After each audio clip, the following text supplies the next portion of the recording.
नमस्कार दोस्तों। योजनाओं, कार्यक्रमों एवं नीतियों की अगली कड़ी में आज हम लोग नई योजनाओं के बारे में डिस्कशन करेंगे। ये योजनाएं हैं प्रधानमंत्री विश्वकर्मा योजना, पीएम श्री स्कूल योजना और प्रधानमंत्री पोषण शक्ति निर्माण योजना।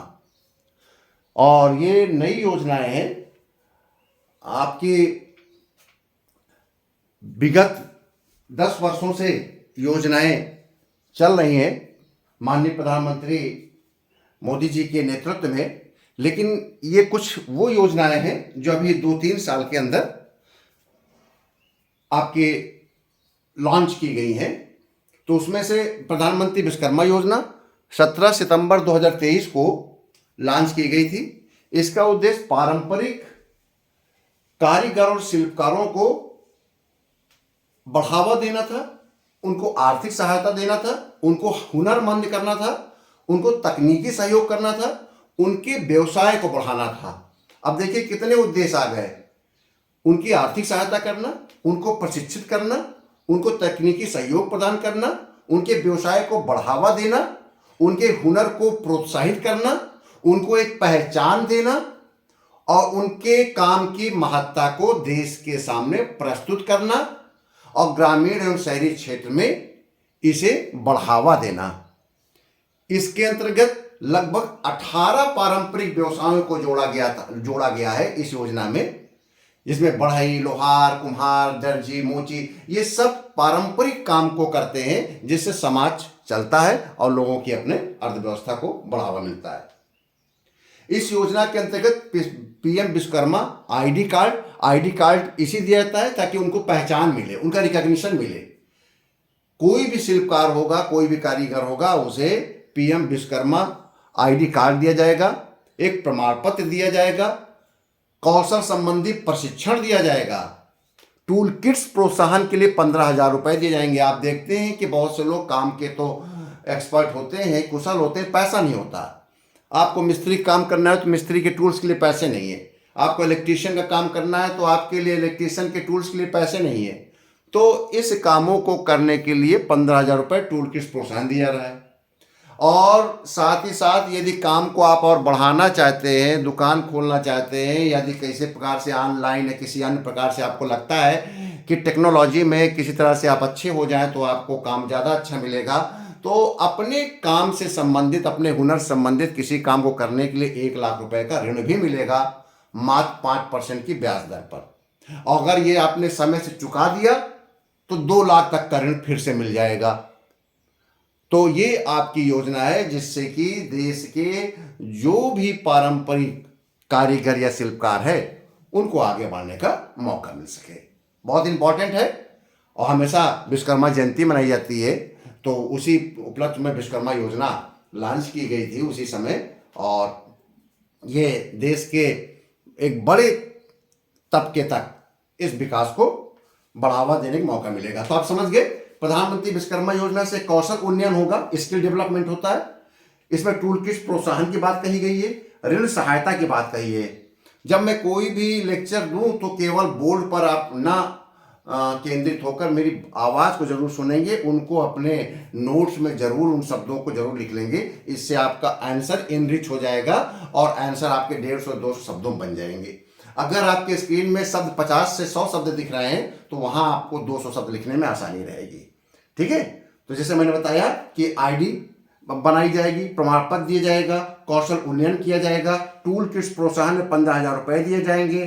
ठीक है। और कौशल उन्नयन में 40 घंटे का प्रशिक्षण दिया जाएगा। 40 घंटे से लेकर 40 घंटे का आशय हुआ 15 से 15 दिन और या 120 घंटे, 40 घंटे से 120 घंटे के बीच में आपको प्रशिक्षण दिया जाएगा। कहने का आशय है कि 15 दिन का आपका कौशल विकास भी किया जाएगा। ऋण सहायता के बारे में बता दिया, 5% आपको के ब्याज दर पर मिलेगा। डिजिटल लेन देन के लिए आपको प्रोत्साहित किया जाएगा, क्योंकि आज के समय में डिजिटल लेन देन हो गया है। तो आप ये जब ये काम करें तो डिजिटलाइज ट्रांजैक्शन को भी बढ़ावा दिया जाएगा इस काम के अंतर्गत। ठीक है ना।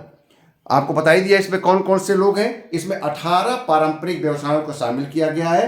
फिर से बता दूं, बढ़ई, लोहार, टूल किट्स निर्माता, ताला बनाने वाले, स्वर्णकार, मूर्तकार, मोची, राजमिस्त्री, टोकरी चटाई, झाड़ू बनाने वाले, गुड़िया खिलौना बनाने वाले, नाई, माला बनाने वाले, धोबी, दर्जी, मछली पकड़ने वाले, ये जाल बनाने वाले मछली का, ये सभी लोगों को विश्वकर्मा के नाम से जाना जाएगा। ठीक है। अब आता है पीएम श्री स्कूल योजना। ध्यान रहे कि आप लोग पता ही है कि बहुत पहले से हमारे देश में दो प्रकार की सेंट्रल विद्यालय की संस्थाएं हैं, एक नवोदय विद्यालय और दूसरा सेंट्रल स्कूल। तो पीएम श्री स्कूल योजना लागू की गई वो इन्हीं पर समानता लागू की गई है। आपकी जो केबीएस केंद्रीय विद्यालय संगठन है और नवोदय विद्यालय संगठन है और जो देश के लोकल बॉडीज पर जो स्कूल चल रहे हैं, ऐसे 14,500 स्कूलों को चिन्हित किया जाएगा और उनको विकसित किया जाएगा। विकसित करने के कुछ मानक बनाए गए हैं कि क्या विजन है भारतीय प्रधानमंत्री का, मोदी जी का, उस विजन को लागू करेंगे उस पीएम श्री स्कूल में। अब ये पीएम श्री, लोग सोचते हैं श्री क्यों लगा दिया गया। श्री का मतलब है, पीएम को तो मतलब हो गया प्राइम मिनिस्टर, और श्री SHRI, श्री का मतलब है स्कूल फॉर राइजिंग इंडिया।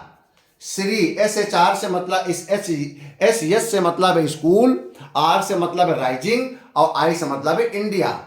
तो कोई अगर पूछे पीएम श्री स्कूल योजना में श्री क्या है, तो ये कि ये मिशन चलाया गया है स्कूल फॉर राइजिंग इंडिया। ठीक है। 7 सितंबर 2022 को इसकी मंजूरी दी गई और इसका उद्देश्य केंद्रीय विद्यालय संगठन और नवोदय विद्यालय संगठन के अधीन जितने भी स्कूल चल रहे हैं देश भर में और लोकल बॉडीज जो स्कूल चला रहे हैं, उनमें से 14,500 स्कूल को चिन्हित करेंगे और क्या करेंगे, बेस्ट प्रैक्टिस मॉडल के रूप में इनका हम विकास करेंगे। अब बेस्ट प्रैक्टिस मॉडल में क्या होगा, पीएम श्री स्कूलों में गुणवत्तापूर्ण शिक्षा को बढ़ावा दिया जाएगा। गुणवत्तापूर्ण शिक्षा का मतलब कि न्यू एजुकेशन पॉलिसी 2020 में जिन बातों का उल्लेख किया गया है उसको लाया जाएगा। आधुनिक बुनियादी ढांचा, मॉडर्न इंफ्रास्ट्रक्चर, किसमें क्या होगा, स्मार्ट क्लास, प्रयोगशाला, पुस्तकालय, खेल सुविधाएं, ग्रीन परिसर, ये आपका बुनियादी ढांचा को मजबूत किया जाएगा। कौशल विकास, अब पढ़ाई केवल डिग्री लेने के पर्पस से नहीं होनी चाहिए, बल्कि स्किल डेवलपमेंट के पर्पस होनी चाहिए। और आपके NEP 2020 में व्यवसायिक शिक्षा को बढ़ावा दिया है। क्लास 5 के बाद, क्लास 8 के बाद डिजिटल लर्निंग की बात किया है, कोडिंग की बात किया है, संचार कौशल, कम्युनिकेशन स्किल को बढ़ाने की बात किया है। तो ऐसे विद्यालयों में कौशल विकास पर ध्यान दिया जाएगा पीएम श्री स्कूल योजना के अंतर्गत। पर्यावरण अनुकूल विद्यालय, इन्वायरमेंट ओरिएंटेड एडॉप्शन स्कूल्स होने चाहिए। कैसे होगा पर्यावरण अनुकूल, आपको सोलर एनर्जी का इस्तेमाल किया जाए। सोलर पैनल जो हो रहा है हर घर, आपका जो सौर ऊर्जा पहुंच रही है, तो सोलर एनर्जी का इस्तेमाल किया जाए उन विद्यालयों में। वर्षा जल संचयन का काम किया जाए कि जो स्कूल में पानी आए वर्षा के द्वारा जो इकट्ठा हो वो वहीं का वहीं संचय कर लिया जाए। अपशिष्ट प्रबंधन का इंतजाम किया जाए प्रत्येक विद्यालय में। ये व्यवस्थाएं प्रत्येक विद्यालय में प्रारंभ की जाएंगी। किसके द्वारा, पीएम श्री का मतलब स्कूल फॉर राइजिंग इंडिया। ठीक है। इसके बाद आपका समय विशिष्ट शिक्षा। समय विशिष्ट शिक्षा का मतलब था इंक्लूसिव एजुकेशन, जिसमें कोई व्यक्ति, समाज का कोई व्यक्ति छूट ना जाए। अगर कोई छूटा व्यक्ति हो तो उसको पहली प्राथमिकता दी जाए, उसमें उसका पहला हक दिया जाए। जैसे दिव्यांग और वीकर सेक्शन, दिव्यांग और वीकर सेक्शन को हर स्कूल में विशेष सुविधाएं दी जाएगी। इसको बोलते हैं समावेशी, कि कोई व्यक्ति इंक्लूसिव एजुकेशन हो, कोई बात। तो आप बात समझ गए क्या क्या इसके महत्वपूर्ण विशेषताएं हैं। गुणवत्तापूर्ण शिक्षा, नंबर 2 आधुनिक बुनियादी ढांचा, नंबर 3 स्किल डेवलपमेंट, नंबर 4 पर्यावरण अनुकूल विद्यालय, नंबर 5 समावेशी शिक्षा। अगर आपने 5-6 पॉइंट के अंदर लिख दिए बातें तो आपको नंबर पूरे के पूरे मिलेंगे। ये आप अच्छी तरह जानते हैं। 20 नंबर की अगर 2 योजनाएं आई, 10 नंबर का होगा, 8 नंबर कहीं नहीं गएंगे अगर इतना फैक्ट लिखा है तो। ठीक है। और जनरलाइज करके आए, आपको ईयर भी नहीं पता है, केवल ये थोड़ा थोड़ा पता है किस काम के लिए है, तो आपको 10 में 3-4 नंबर दे देगा, उससे आपका चयन नहीं होने वाला है। जब तक आप 10 में 7 नंबर 8 नंबर नहीं लाएंगे किसी भी प्रश्न पत्र में, तब तक आप फाइनल चयन की स्थिति में नहीं रहेंगे। इसलिए बहुत अच्छी तरह से आपको तैयारी करनी होगी। अगला आता है प्रधानमंत्री पोषण शक्ति निर्माण योजना। अब पोषण शब्द का भी फुल फॉर्म है, इसीलिए इसको बोलते हैं प्रधानमंत्री पोषण योजना, क्योंकि पोषण से ही पोषण शक्ति निर्माण आ जाएगा। पोषण में पीओ का मतलब है पोषण, एस एच ए का मतलब है शक्ति, एन का मतलब निर्माण। तो अगर हम ये कह दें प्रधानमंत्री पोषण योजना, तो इसका फुल फॉर्म हुआ प्रधानमंत्री पोषण शक्ति निर्माण योजना। याद रखिएगा, विगत 10 वर्षों में अधिकतर जो भी योजनाएं संचालित की गई हैं वो किसी न किसी फुल फॉर्म के आधार पर बनाई गई है, एब्रिविएशन को लेकर बनाया गया है, और वो सब जिससे कि हमेशा मेमोराइज रहे। इसे 29 सितंबर 2021 को मंजूरी दी गई। इस योजना के माध्यम से सरकारी और सरकारी सहायता प्राप्त स्कूल में पका हुआ गर्म भोजन उपलब्ध कर सके। हॉट कुक्ड फूड स्कीम चलती है ना उत्तर प्रदेश में, ये उसी का नाम है प्रधानमंत्री पोषण शक्ति निर्माण योजना। अगर हॉट कुक्ड फूड स्कीम आ जाए तो आप प्रधानमंत्री पोषण शक्ति निर्माण योजना का ही उल्लेख करेंगे। ठीक, इस योजना के माध्यम से सरकारी और गैर सरकारी यानी कि सरकारी सहायता प्राप्त स्कूलों को पका हुआ गर्म खाना दिलाया जाएगा। यह योजना कक्षा 1 से 8 तक के सभी स्कूली बच्चों पर लागू होगी। जितने भी 8 से तक के स्कूल हैं उन्हीं पर लागू होगी। इस योजना के मध्याह्न भोजन के स्थान लिया, इसको हम पहले मिड डे मील भी कहते थे। हार्ड कुक्ड फूड अगर कहा जाए, मिड डे मील कहा जाए, तो मिड डे मील के स्थान पर यह योजना का नया नाम दे दिया गया है। योजना वही है, नाम में चेंज है, थोड़ा परिवर्तन किया गया है, क्योंकि कक्षा 8 तक के बच्चों को शामिल कर लिया गया है, उसमें प्राइमरी स्कूल तक के थे। इस योजना के अंतर्गत प्राथमिक कक्षाओं हेतु प्रति बच्चा 100 ग्राम और उच्च प्राथमिक कक्षाओं के लिए 150 ग्राम खाद्यान्न दिया जाता है। इस योजना का मुख्य उद्देश्य कुपोषण एवं एनीमिया को खत्म करना है। आप देखिए, यह आंगनवाड़ी भी स्कूलों में भी चलता है, तो वहां पर भी कुपोषित महिलाएं होती हैं, एनीमिया ग्रस्त महिलाएं होती हैं, तो महिलाओं का भी पुनरुद्धार करना है, उनको भी कुपोषण से बचाना है। जब आंगनवाड़ी कार्यकर्ता आंगनवाड़ी बच्चों के बारे में अध्ययन करेंगे, ये कक्षा 1 से 8 तक के लिए, और जब कक्षा 1 से 8 तक की बात करेंगे तो कुपोषण एनीमिया से दूर करने का उद्देश्य इस योजना का प्राथमिक लक्ष्य है। यह योजना देश भर के 11 लाख स्कूलों के 12 करोड़ बच्चों को कवर करेगा।